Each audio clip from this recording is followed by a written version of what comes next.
Good morning दोस्तों, मैं हूं आपका होस्ट एंड दोस्त विजय नेगी। कल केदारनाथ से वापसी में आते हुए मुझे काफ़ी लेट हो गया था, काफ़ी हैवी स्नोफॉल हो गया था। तो मैंने ये डिसाइड किया कि मैं यहीं लिंचौली में ही रुक जाता हूं, क्योंकि अंधेरा भी हो गया था और बर्फ़बारी भी बहुत ज़बरदस्त हो रही थी। तो मैं GMBN की जो यहाँ पे कॉटेजेस हैं, बहुत खूबसूरत जगह है। यदि आप गौरीकुंड से आ रहे हैं तो 10 किलोमीटर के डिस्टेंस पे पड़ेगा, और यदि आप केदारनाथ से नीचे की तरफ आ रहे हैं तो 5 किलोमीटर के डिस्टेंस पे। बहुत ही खूबसूरत ये जगह है, लिंचौली बोलते हैं यहाँ को। तो यहाँ पे GMBN का लॉजिंग भी है और रेस्टोरेंट भी है। यहाँ पे मैं रुक गया, रात भर यहाँ पे बर्फ़बारी होती रही। आज मेरा जो सफ़र है वो यहाँ से गुप्तकाशी तक का रहेगा। अब जो ये ग्लेशियर है, एक ही ग्लेशियर है, उसके बाद बर्फ़ लगभग ख़त्म हो जाएगी। उसके बाद देखते हैं रास्ता आगे कैसा रहेगा। तो आप भी बने रहिए हिमालय प्रेमी के साथ।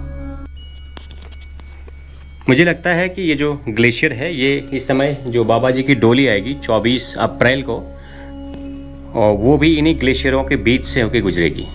जिस हिसाब से यहाँ पे स्नो है, अभी जो हिमखंड आए हैं वो जल्दी से पिघलेंगे नहीं। तो यदि आप अप्रैल में आएंगे या मई तक, मुझे संभावना है कि ये 1-2 महीने तक रहेगा, क्योंकि काफ़ी बड़ा हिमखंड ये है।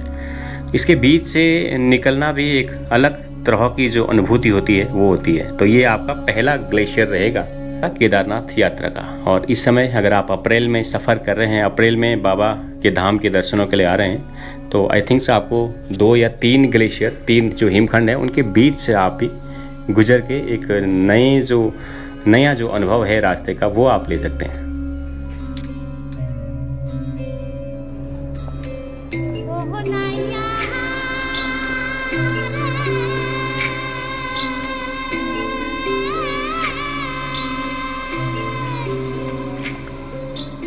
रामबाड़ा के जैसे ही मैं पास पहुंचा तो ये देखिए आप, लाल कलर का एक जंगली फूल बहुत सारे रंगों में खिला हुआ है।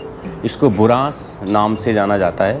इसका बॉटनिकल नाम रोडोडेंड्रॉन आर्बोरियम है, और हिमालयी जितने भी राज्य हैं उनमें पाए लगभग 2500 मीटर से ऊपर ये फूल पाया जाता है। और ये फूल कई औषधियों से भरपूर होता है। IIT रुड़की के जो साइंटिस्ट हैं, भारतीय प्रौद्योगिकी संस्थान मंडी और international science for genetic engineering and biotechnology, शोधकर्ताओं ने हिमालय की पहाड़ियों में ये जो लाल रंग का फूल है, इसमें कोविड से लड़ने के कुछ लक्षण पाए हैं। यही नहीं, इस फूल की जो खूबसूरती को देखते हुए है, उत्तराखंड के जो लेजेंडरी लोक गायक हैं नरेंद्र सिंह नेगी, उन्होंने भी अपने गीतों में प्रमुखता से इसको स्थान दिया है। और हमारा जो पड़ोसी देश नेपाल है, यहाँ का भी ये राष्ट्रीय पुष्प है। बुरांस खूबसूरत होने के साथ साथ इसमें एंटीवायरल और एंटी फंगल प्रॉपर्टीज़ पाई जाती है। तो ये उत्तराखंड में इसको शरबत बना के, इसका स्क्वैश बना के, जैम बना के और चटनी बना के भी यूज किया जाता है। उत्तराखंड में वैसे बुरांस हाइट के हिसाब से अपना कलर चेंज करता है, लेकिन ये देखिए यहाँ पे 3 या 4 कलर के बुरांस एक ही जगह पे खिले हुए हैं। तो ये प्रकृति के जो अद्भुत नज़ारे हैं, इनको देख के ऐसा लगता है कि नेचर ने महादेव के स्वागत के लिए, महादेव की डोली के स्वागत के लिए पूरी तैयारियां की हैं, और इस रास्ते को सुर्ख लाल रंग से सरोवार कर दिया।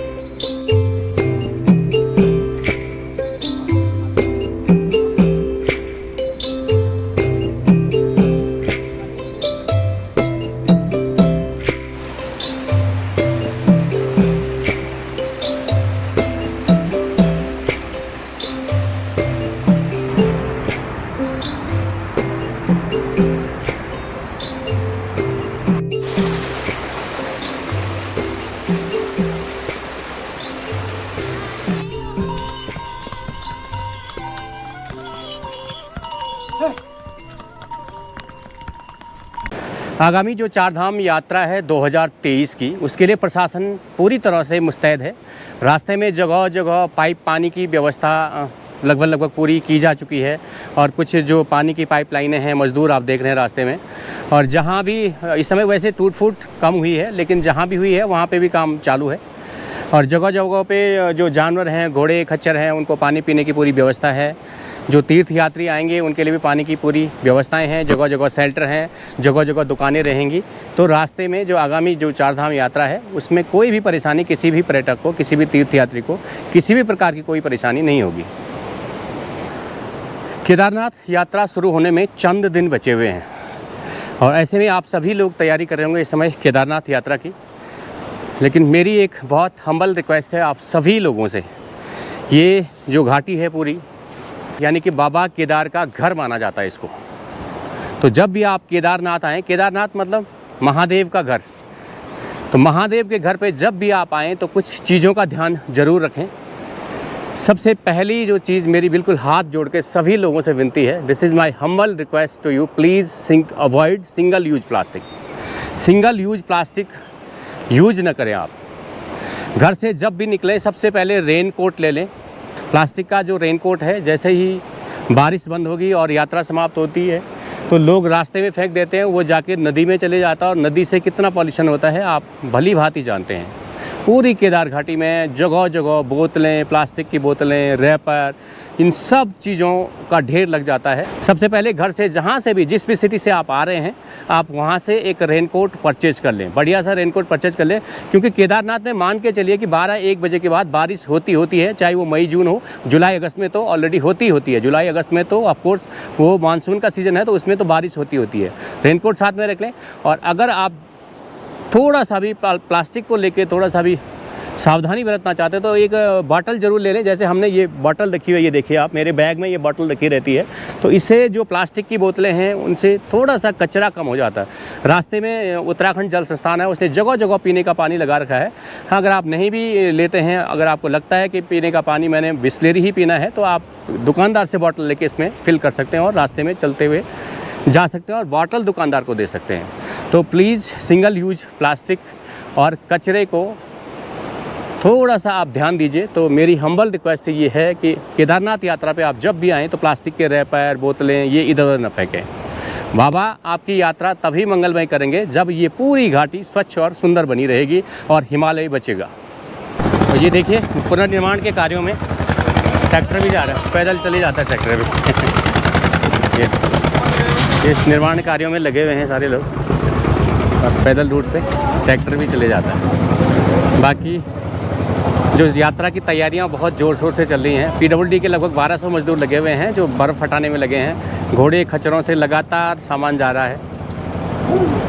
बाबा केदारनाथ की जो यात्रा स्टार्ट होती है वो होती है गौरीकुंड से, और गौरीकुंड से मैं हूँ इस समय घोड़ा पड़ाव पे। घोड़ा पड़ाव गौरीकुंड है ये, और घोड़ा पड़ाव गौरीकुंड से लेकर घोड़ा पड़ाव की जो दूरी है लगभग 400 मीटर है। तो 400 मीटर आपको यहाँ तक आना पड़ेगा, यहाँ पे आपको घोड़े मिल जाएंगे। घोड़े का जो इस समय 2023 में जो किराया है, अगर मैं गौरीकुंड से लेके चलता हूँ तो वो 2750 रुपये जाने का है बेस कैंप तक, और अगर आप बेस कैंप से गौरीकुंड आते हैं तो वो 1900 रुपये है। पिछले साल से इसमें थोड़ा बहुत वृद्धि हुई है। और अगर आप घोड़े से जाना चाहते हैं तो ये किराया है। दूसरी यात्रा होती है, सबसे जो बेस्ट यात्रा माना जाता है वो है पैदल। पैदल जो यात्रा है वो 16 किलोमीटर की है। और डंडी से जाना चाहते हैं, जिसको पालकी डोली बोला जाता है, तो डोली से भी जा सकते हैं। और एक पिट्ठू होता है जिसको सिंगल आदमी एक ले जाता है, तो उससे भी आप केदारनाथ यात्रा कर सकते हैं। और जो लोग हेलीकॉप्टर से यात्रा करना चाहते हैं तो हेलीकॉप्टर के 3 जो पॉइंट है, गुप्तकाशी है, फाटा है और सिरसी है, यहाँ से भी आप केदारनाथ की यात्रा कर सकते हैं। केदारनाथ यात्रा का ये है बेस पॉइंट गौरीकुंड। यहीं से केदारनाथ जी की यात्रा शुरू होती है। और यहाँ से लगभग, जब मैं केदारनाथ गया था तो मुझे 7 से 7.5 घंटा लगा था, और आने में मुझे 6-6.5 घंटे लगे। आपकी स्पीड के ऊपर भी डिपेंड करेगा कि आपको कितना टाइम लगेगा। गौरीकुंड में ये है माँ गौरा का मंदिर, जहाँ पे माँ गौरा यानी कि माता पार्वती ने शिव जी को वर रूप में प्राप्त करने के लिए घोर तप किया था। तो जब भी आप केदारनाथ यात्रा पे आएँ, इस मंदिर के आते जाते दर्शन जरूर कर लें। महादेव भगवान शंकर की केदारनाथ यात्रा के पश्चात मैं गौरीकुंड से वापस, अब मेरी तैयारी है गुप्तकाशी जाने की, और मुझे गाड़ी भी मिल गई है। जब केदारनाथ यात्रा से नीचे उतर के आते हैं तो यहाँ पे शटल सर्विस की गाड़ियाँ लगी रहती हैं जो 50 रुपये चार्ज करती हैं सोनप्रयाग तक ड्रॉप करने के। लेकिन वो सोनप्रयाग मार्केट में नहीं जाती हैं, वो आपको ब्रिज से पहले छोड़ देती हैं और ब्रिज से सोनप्रयाग मार्केट तक आपको पैदल आना। ये दूरी लगभग 300-350 मीटर की है। सोनप्रयाग में बहुत बड़ी पार्किंग है। अगर आपके पास अपना वाहन है तो आप केदारनाथ जाते हुए वाहन, अपना व्हीकल्स, अपनी कार यहाँ पे पार्क कर सकते हैं। सेफ़ है बिल्कुल पार्किंग। और अगर आप वापसी में गाड़ी लेना चाहते हैं बद्रीनाथ के लिए, देहरादून के लिए, ऋषिकेश के लिए, तो यहाँ पे आपको गाड़ी भी मिल जाएगी। पब्लिक ट्रांसपोर्ट भी बहुत ईजिली यहाँ पे मिल जाता है।